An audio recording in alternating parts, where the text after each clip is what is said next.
Hey family, thank you for being here on our Tuesday afternoons.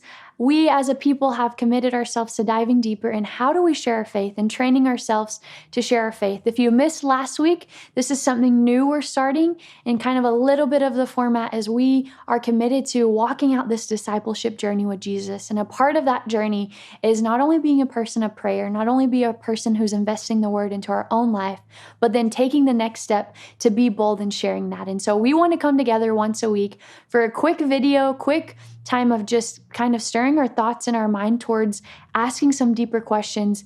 And then after each video, we jump into a Zoom group and we dive deeper into community of how do we practically walk this out. And so in just a moment, Pastor Jacob has joined us and he's going to be asking the question of why do we share our faith? And I think as we begin this process of saying we're going to train ourselves to do it, I felt it was really important that we start with why, because sometimes we do a lot of things but don't really know why. And I think if we can have an understanding of it's not just because I've been told to, it's not just because Sierra's telling me to now, but there's actually a biblical meaning and reason, but also you have a personal encounter with God that the world needs to know. And so would you please join me as we get ready to hear from Pastor Jacob of why do we share our faith? So why do we share our faith? Well, there's a couple reasons why this matters to us. The first is this: why would you not share your faith? Now, I get that many times we're a little insecure. Maybe we're thinking that there's a question that's going to get asked that we can't answer. And you know what? A lot of times that happens. But here's what nobody can argue: your story. At some point in time, maybe it was even fairly recent, you encountered Jesus and something happened to you. Something alive happened to you. If you've come to know Jesus, then that means you are born again. You're a brand new person on the inside. And though maybe things around you haven't changed so drastically, maybe there might be some struggles around you, but what's in you is totally different.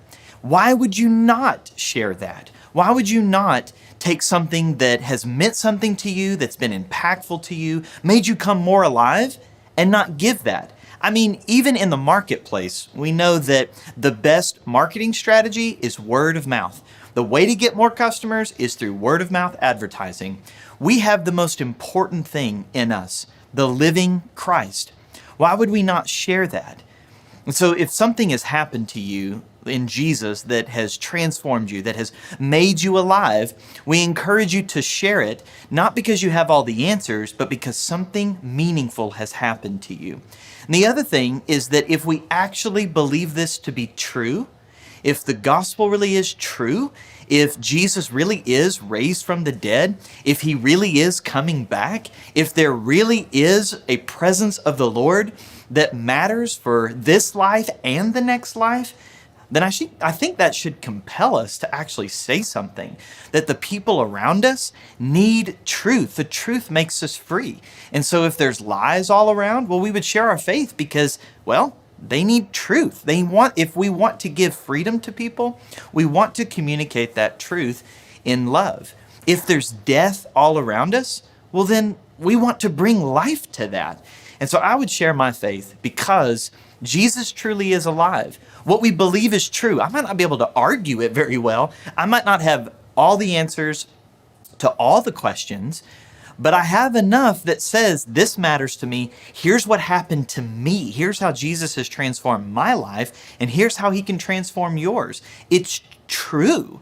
And what I believe is that when we step out in faith, sharing our faith, something of the Holy Spirit happens. It's like seed that we sow into people's lives. And maybe there's not an immediate response, but what we believe is that that seed goes into hearts and that the Holy Spirit can actually bring that seed back up and bring fruit in people's lives. So we share our faith because it's true. Jesus is truly alive. And if he's alive and alive in us, we want others to experience that. So we share our faith because it's true and Jesus matters to us.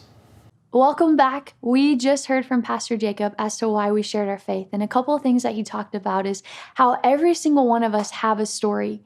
And I don't know about you, but I know my story is unique towards me. And I know no one else has lived the life that I've lived, but I have seen over and over again that as I've been bold to step out and to share that it's connected with different people in different ways. And I know a part of my own personal journey is growing up, my father wasn't a part of my life. And I really got to know Dad as Jesus as a dad, as a father in my life. And I've seen over and over again, whenever I've connected with someone in Walmart or in a life group or in different places, and I'm sharing my faith, God will often prompt me to share them about how I didn't have a father, but Jesus became my father. And through that, I saw my own dad's life restored. And so I want to encourage you with the question of what is your story? And the second thing that Pastor Jacob talked about is this is important because it matters. Jesus matters. And if we have truly encountered God, it should change every single part of us. We should want to share our faith because it's important that as we follow him, we share that with the world. And so we are in just a moment about to jump into our Zoom groups. And in those Zoom groups, we're going to be discussing a few questions.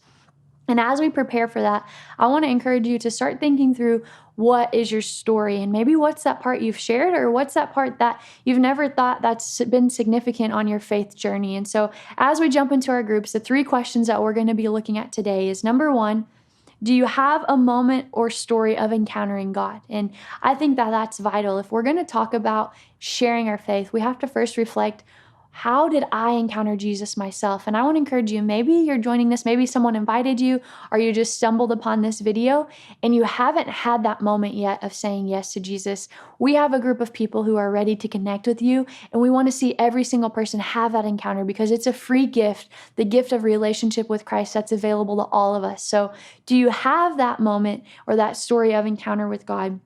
Have you ever shared that? The second question, have you ever shared that with someone? And if not, today is a great place to practice. These are safe spaces where we are practicing with like-minded believers of sharing our faith in hopes that whenever I'm with someone who doesn't know God, or I'm with someone who maybe hasn't encountered the full truth of the gospel, I'm going to be more apt to share my faith. And so, do you have that story? Second question is, have you shared that story with someone? And if so, what does that look like? Did you see them respond? If not, I know there have been times I've shared my stories and I felt like it went way over someone's head or they didn't care. And that's okay. That's a part of this faith journey as we step out and we try. I love this idea that doctors practice medicine. They don't have it all figured out. And we, as Jesus people, we practice sharing our faith. It's not, I have this formula, this is XYZ, and I just do it. But it's, I begin the journey of practicing and I step out one step at a time.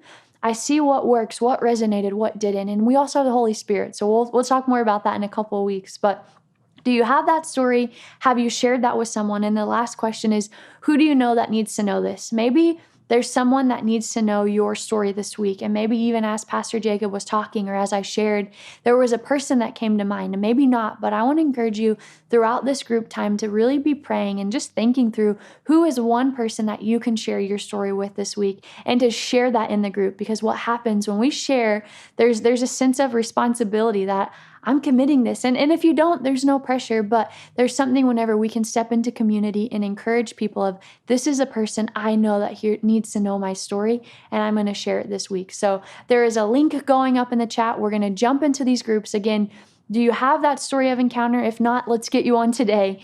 Have you ever shared that before with someone, and who do you know that needs to know this? Click on the link that's going up in the chats right now. It's going to lead you to a Zoom group, and we're going to dive deeper into these questions. Thank you so much for being here, and I will see you on the group.